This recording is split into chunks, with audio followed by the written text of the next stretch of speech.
نحمده ونصلي على رسوله الكريم اما بعد فاعوذ بالله من الشيطان الرجيم بسم الله الرحمن الرحيم رب اشرح لي صدري ويسر لي امري واحلل عقدة من لساني يفقهوا قولي اللهم صل على سيدنا ومولانا محمد وآله سيدنا ومولانا محمد وبارك وسلم۔ معزز طلباء و طالبات، السلام علیکم ورحمۃ اللہ وبرکاتہ۔ آج ہم اپنے اس کورس کے چھٹے سبق کا آغاز کریں گے۔ چھٹے سبق میں ہم نے جو چیز پڑھنی ہے وہ صرف ایک ہی موضوع ہوگا کہ تاریخ اور سائنس کے ذریعے معراج النبی صلی اللہ علیہ وسلم کا ثبوت۔ اب سب سے پہلے ہم تاریخی ثبوت پڑھیں گے، اور یہ تاریخی ثبوت جو ہے وہ آپ صلی اللہ علیہ وسلم کے زمانے سے ہی ہے کہ جب نبی کریم صلی اللہ علیہ وسلم نے ہرقل شاہ روم کا جو بادشاہ ہے، شاہ روم یعنی روم کا جو بادشاہ ہے، آپ صلی اللہ علیہ وسلم نے اس کی طرف ایک صحابی حضرت دحیہ رضی اللہ تعالیٰ عنہ کے ہاتھوں جو ہے وہ دعوت اسلام کا ایک خط جو ہے وہ جب روانہ کیا، تو ہرقل نے جو ہے وہ اسے پڑھنے کے بعد حضور صلی اللہ علیہ وسلم کے حالات کی تحقیق کرنے کے لیے عرب کے تاجروں کو جو ہے وہ حاضر کرنے کا حکم دیا۔ اب ہرقل کے سامنے جو عرب کے تاجر حاضر کیے گئے تھے، ان میں یہ حضرت ابو سفیان رضی اللہ تعالیٰ عنہ اور ان کے کچھ رفقا بھی تھے، اور یہ حضرت ابو سفیان رضی اللہ تعالیٰ عنہ اس وقت تک صحابی نہیں بنے تھے، یعنی اس وقت تک انہوں نے اسلام قبول نہیں کیا تھا۔ اب انہوں نے یہ سوچ کر کہ واقعہ معراج ہی ایک ایسا نقطہ ہے، یہی ایک ایسا پوائنٹ ہے کہ جسے سن کر جو ہے وہ ہرقل جو ہے وہ حضور صلی اللہ علیہ وسلم کی ذات کو نعوذ باللہ جھوٹا مان لے گا۔ اب انہوں نے یہ سوچ کر ہرقل کے سامنے جو ہے وہ واقعہ معراج رکھ دیا اور کہا کہ یہ مدعی نبوت تو یہ کہتے ہیں کہ میں نے رات کے مختصر وقت میں جو ہے وہ مسجد حرام سے بیت المقدس تک کا سفر کیا، اور اسی مختصر وقت میں جو ہے وہ دوبارہ مکہ واپس آ گیا۔ اب آپ خود اندازہ لگا سکتے ہیں کہ ایسا دعویٰ کرنے والا شخص جو ہے وہ معاذ اللہ کیسے سچا ہو سکتا ہے۔ اب ہرقل جو بادشاہ ہے، چونکہ یہ تحقیق کر رہا تھا، تو اس وقت جو ہے بیت المقدس کا سب سے بڑا جو عالم ہے وہ ہرقل کے سرانے کھڑا تھا۔ اب اس نے جو ہے وہ یہ بیان کیا کہ اس وقت میں رات کو جو ہے وہ سوتا نہیں تھا جب تک کہ بیت المقدس کے سارے دروازے جو ہے وہ بند نہیں کر لیتا تھا۔ اب وہ کہتا ہے، وہ عالم جو ہے وہ یہ کہتا ہے کہ ایک رات ایسا ہوا کہ حسب عادت میں نے سارے دروازے بند کر دیے، لیکن ایک دروازہ مجھ سے بند نہ ہو سکا۔ میں نے اپنے عملہ کے لوگوں کو، یعنی جو میرے شعبے کے لوگ تھے، میں نے ان سب کو بلایا، اور بلا کر جو ہے وہ سب نے، ہم نے مل کر کوشش کی، مگر وہ ان سے بھی بند نہ ہو سکا، یعنی سب نے مل کر بند کرنا چاہا وہ دروازہ، لیکن پھر بھی وہ دروازہ بند نہ ہو سکا، اور دروازے کا کواڑ جو تھا وہ اپنی جگہ سے حرکت نہ کر سکا۔ یعنی ایسے معلوم ہوتا تھا کہ جیسے کسی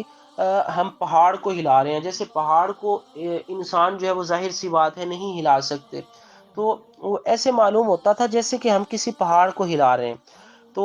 عالم جو ہے وہ فرماتے ہیں کہ میں نے عاجز ہو کر نجاروں کو، کارپینٹرز کو جو ہے وہ میں نے بلایا، اور انہوں نے دیکھ کر یہ بات کہی کہ ان کواڑوں کے اوپر دروازوں کا بوجھ پڑ گیا ہے، اب صبح سے پہلے اس کے بند ہونے کی کوئی تدبیر نہیں ہے، صبح ہم دیکھیں گے کہ اس کے لیے کیا کیا جائے۔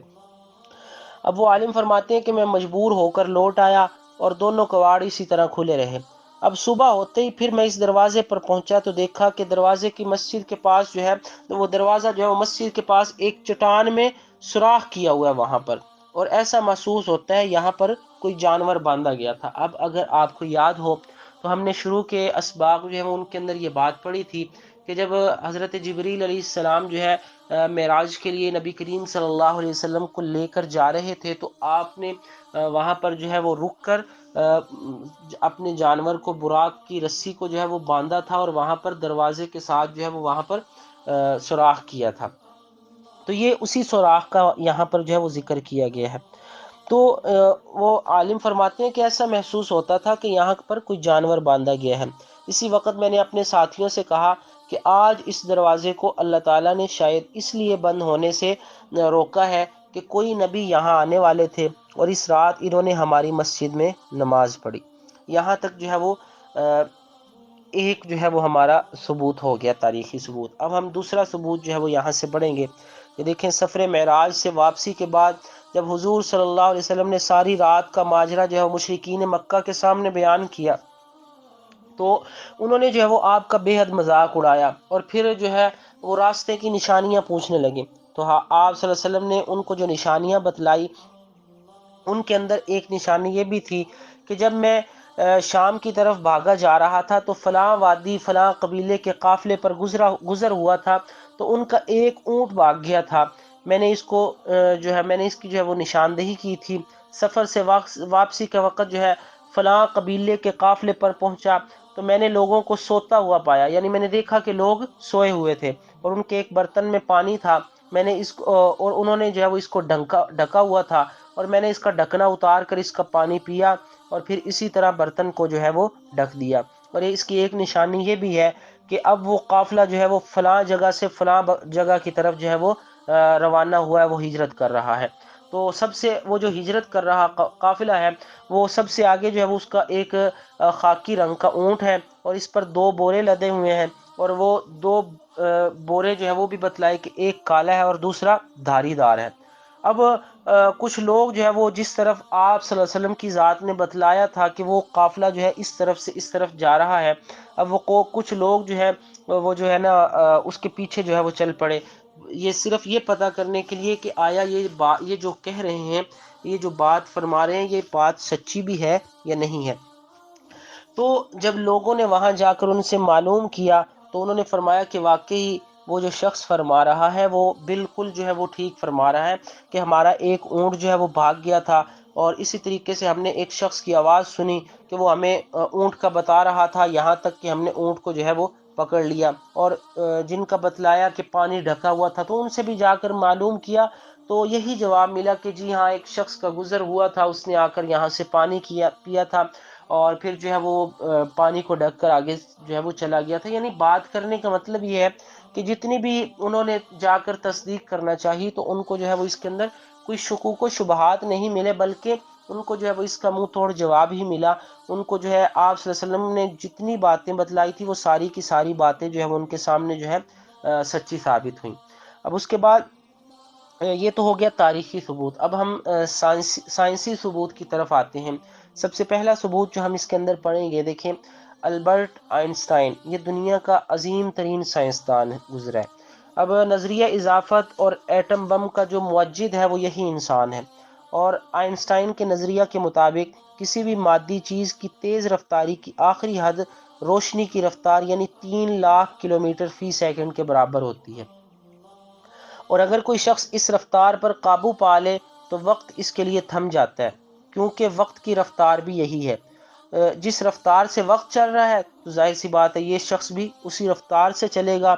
تو وقت پر اس کا جو ہے وہ کوئی اثر نہیں پڑے گا، تو وقت کا جو ہے وہ اس پر کوئی اثر نہیں پڑے گا۔ حالانکہ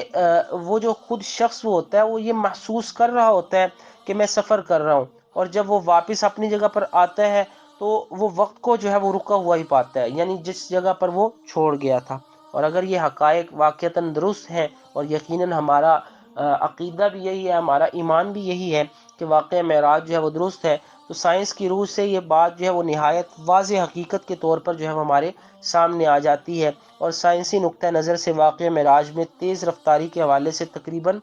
کوئی اعتراض جو ہے وہ باقی نہیں رہتا۔ آگے ہم جو اس کی دوسرا جو ہے وہ اس کا ثبوت پڑھیں گے کہ دیکھیں فلاسفہ کا اس بات پر اتفاق رہا ہے کہ حرکت کی تیز رفتاری کی کوئی حد جو ہے وہ مقرر نہیں ہے۔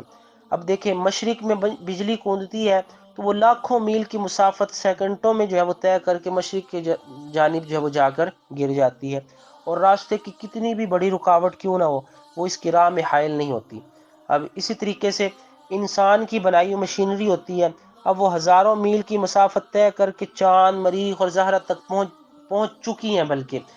پہنچ جاتی نہیں بلکہ پہنچ چکی ہے، اور اسی طریقے سے ان خلائی جہازوں کی تیز رفتاری میں دن بدن جو ہے وہ اضافہ ہی ہوتا جا رہا ہے۔ اسی طریقے سے جیسے ہوا جو ہے وہ چند سیکنڈوں میں کتنی مسافت جو ہے وہ طے کر لیتی ہے، اور یہ رفتار کی آخری حد ہے۔ اب دیکھیں